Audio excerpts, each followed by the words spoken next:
नमस्कार। आज हम सिर्फ एक लिस्ट नहीं देखने वाले, बल्कि हम तो एक सफर पर निकल रहे हैं।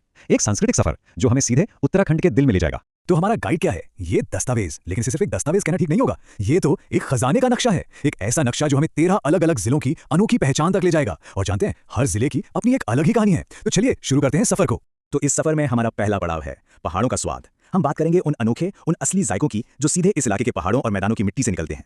तो शुरुआत करते हैं अल्मोड़ा से। अल्मोड़ा यानी मशहूर बाल मिठाई का घर। ये कोई आम मिठाई नहीं है। सोचिए, भुने हुए खोए से बनी, गहरे भूरे रंग की और ऊपर से सफेद चीनी की छोटी छोटी गोलियों से ढकी हुई। ये सिर्फ एक मीठा पकवान नहीं है, ये तो अल्मोड़ा की पहचान है। अब चलते हैं पवित्र शहर हरिद्वार। यहाँ की बात ही अलग है। यहाँ मिलता है गुड़, जिसकी मिठास में ना मिट्टी की सौंधी सौंधी खुशबू है, और साथ में सुनहरा शहद। ये दोनों ही चीजें मानो यहाँ के जरखेज मैदानों का एक तोहफा है।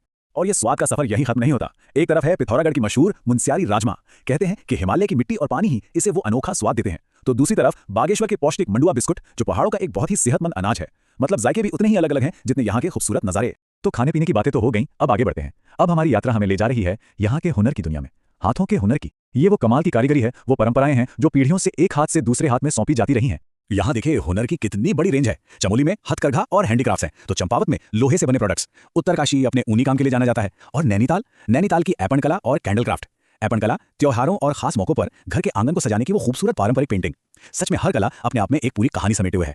और एक बात याद रखने वाली है, इस लिस्ट में जो भी चीजें हैं ना, उनके पीछे कोई मशीन नहीं, बल्कि एक माहिर कारीगर है। उसका हुनर, उसकी लगन, वही तो असली खजाना है। और यही बात तो इसे इतना खास बनाती है, वो इंसानी जुड़ाव। इसका एक बेहतरीन उदाहरण है टिहरी की मशहूर नथ। ये सिर्फ सोने का एक बड़ा सा खूबसूरत गहना नहीं है, नहीं, ये तो सुहाग, खुशहाली और वहाँ की सांस्कृतिक पहचान का प्रतीक है। और सबसे खूबसूरत बात यह है कि ये अक्सर माँ से बेटी को विरासत में मिलती है। अच्छा, यहाँ की जो संस्कृति है ना, वो अपनी जमीन से बहुत गहराई से जुड़ी हुई है। तो अब देखते हैं कि कुदरत ने यहाँ के लोगों को क्या क्या तोहफे दिए हैं और कैसे ये उनकी रोजी रोटी का जरिया बनते हैं।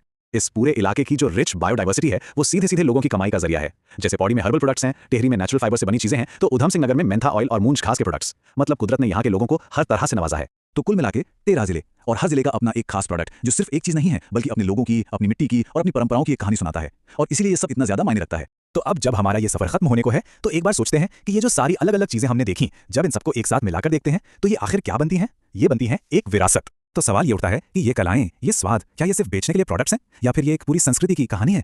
देखिए, जब हम इन लोकल चीजों को सपोर्ट करते हैं ना, तो ये सिर्फ एक खरीद फरोख्त नहीं होती। ये तो आने वाली पीढ़ियों के लिए इस जीती जागती खूबसूरत पहचान को बचाने की कोशिश है। ये एक ऐसी विरासत है जो सिर्फ म्यूजियम में बंद नहीं है, नहीं, ये तो लोगों के खाने की थालियों में, उनके घरों में और उत्तराखंड के हुनरमंद लोगों के हाथों में आज भी जिंदा है, धड़क रही है। और आखिर में बस ये बात समझने की है कि कोई भी विरासत तभी तक जिंदा रहती है जब तक हम उसे याद रखते हैं।